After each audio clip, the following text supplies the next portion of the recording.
জিএমচিএইচত বিনামূলীয়া চিকিৎসাত ইমান সমস্যা কিয়? এতিয়াও এটা MRIৰ বাবে কিয় অপেক্ষা কৰিব লাগে দীৰ্ঘদিন? ৰোগী বাঢ়িছে নে চিকিৎসাকৰ্মী কমিছে জিএমচিএইচত? নতুন বছৰত সংবাদমেল পাতি চাফাই কৰ্তৃপক্ষৰ।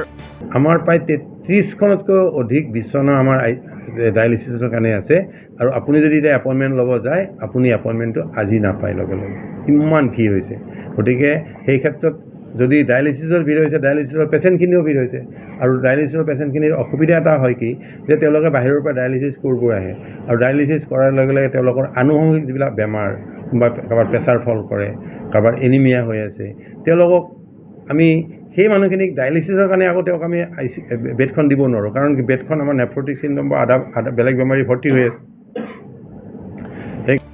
জিএমচিএইচৰ এই দীঘলীয়া শাৰী সুলভ দৃশ্য, বিশেষকৈ বিনামূলীয়া চিকিৎসা কৰিবলৈ অহা ৰোগীৰ ক্ষেত্ৰত অধিক দীঘলীয়া শাৰী। কিন্তু চৰকাৰী বিনামূলীয়া চিকিৎসা আঁচনিৰ অধীনত চিকিৎসা কৰিবলৈ আহি কিয় দীঘলীয়া শাৰী পাতিবলগীয়া হৈছে এইসকল ৰোগীয়ে? তাৰ কাৰণ ব্যাখ্যা কৰিছে জিএমচিএইচ কৰ্তৃপক্ষই। ৰোগী আহে, আয়ুষ্মান ভাৰতৰ ৰোগী আহে 105টা বা 110টা, 115টা। সেই 115টা ৰোগীয়ে সিদিনাখনতো গুচি নাযায়, এডমিশ্যন হ'ল। এডমিশ্যন হোৱাৰ লগে লগে তেওঁলোক 5 দিনৰ পৰা 10 দিন থাকে। গতিকে এটা সময়ত গৈ আমাৰ 700ৰ পৰা 800 আয়ুষ্মানৰ ৰোগী থাকিব। গতিকে সেইখিনিৰ কাৰণে যিটো প্ৰচিডিঅ'ৰ, কাৰণ মই যদি তেওঁক কওঁ, কাৰণ প্ৰাইভেট নাৰ্ছিং হোমে কৰে কি যে তেওঁলোকে এটা পইচা জমা লয়, পইচা জমা লৈ যাব কাটি থাকিব, বা তেওঁলোকৰ এখনেই উইণ্ড', তেওঁলোকৰ তাত 10টা পেচেণ্ট গৈছে, কিন্তু মোৰ তাত 700 পেচেণ্ট আছে। এই 700 পেচেণ্টক মই একেলগে যদি KYC নকৰোঁ, KYC আপডেট নকৰিলে, আৰু এটা প্ৰব্লেম হৈছে কি যে KYC মানুহজনেতো নাজানে যে আয়ুষ্মান কাৰ্ডখন ঘৰত আছে নে লৈ আহিছে, তেওঁ কোনটো মোবাইলৰ এগেইনষ্টে KYCখন সেই কৰিছেটোতো নাজানে। আপুনি কথাটো বুজিছে, এই যে ভিৰটো যে দেখা পায়, এই মানুহবিলাকৰ যিবিলাকৰ প্ৰব্লেম আছে সেইখিনি মানুহে ভিৰ কৰে বেছিকৈ, আৰু সেইখিনি মানুহক সকাহ দিবৰ কাৰণে আমি এতিয়া সেইকাৰণে কওঁ যে তোমালোকৰ NFS কাৰ্ডত নাম আছে নেকি, আধাৰটো লৈ আহা।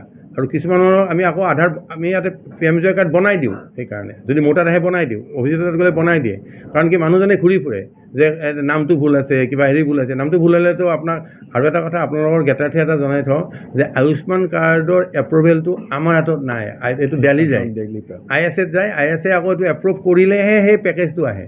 সেইকাৰণে পেকেজৰ এতিয়া ধৰক আপোনাক মই এটা পেকেজ দিলোঁ যে এইটো পেকেজত 12,000 টকা আছে, আপুনি 12,000 টকাটো শেষ কৰিলে, এই 13,000ৰ 1 টকা যদি মই বঢ়াব লাগে, মই নোৱাৰোঁ, বা অফিচেও নোৱাৰে, লিখি দিলেও নহ'ব। সেইটো আকৌ তাহাঁতে আপলোড কৰিব, পেকেজত যাব, পেকেজটো তেওঁলোকে আপলোড কৰি দিল্লী পঠাব, দিল্লী পঠালে দিল্লীৰ পৰা এপ্ৰুভ হ'লেহে পেকেজটো পাব। গতিকে সেইকাৰণে যিটো ভিৰ যে হয়, মানে আৰু এটা কথা ডেইলি যে মানুহজনক কওঁ যে মোৰ একেদিনাই ঔষধখিনি লিখি দিয়ক, একেদিনাই ঔষধখিনি লিখাৰ পিছত তেওঁতো একেদিনাই লৈ ল'ব, লৈ যোৱাৰ পিছত তেওঁ যদি মানুহজনে যদি 7 দিনৰ সলনি যদি 8 দিন থাকিব লাগে, তেওঁ ক'বতো নোৱাৰে। 8 দিনৰ দিনাখন দৰৱখিনি ক'ৰ পৰা পাব?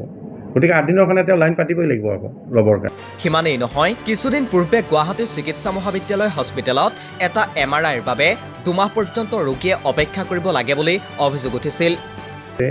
আপুনি অকল 6টা CT স্কেন থাকিব, 5টা MRI থাকিব।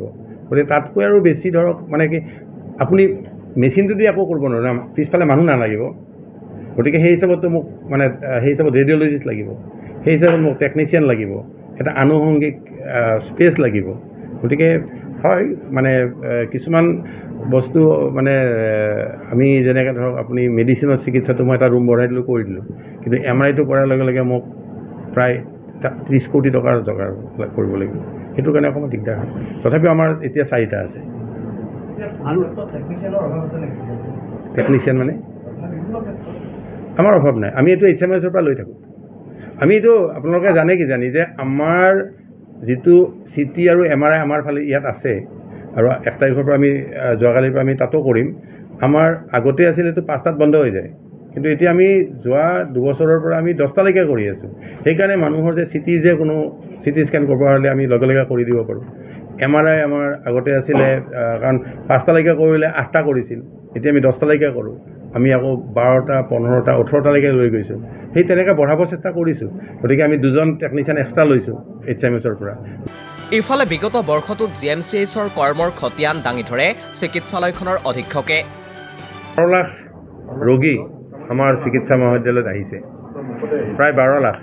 এইটো হয়তো এতিয়ালৈকে হয়তো আমাৰ সৰ্বোচ্চ আমাৰ 12 লাখ তাৰমানে প্ৰতি মাহতে আমাৰ প্ৰায় 1 লাখ ৰোগী আহিছে প্ৰায় প্ৰতিদিনেই আমাৰ 3000তকৈ অধিক ৰোগী আমাৰ আহি আছে ঠিক তেনেকৈ যোৱা বিগত বছৰটোত আমাৰ 1 লাখতকৈও অধিক 1,13,749টা ৰোগী আমাৰ হস্পিটেলত ভৰ্তি হৈছে গতিকে আপোনালোকে চাওক মাহত আমাৰ কিমানকৈ আমাৰ ৰোগী ভৰ্তি হৈছে ঠিক তেনেকৈ আমাৰ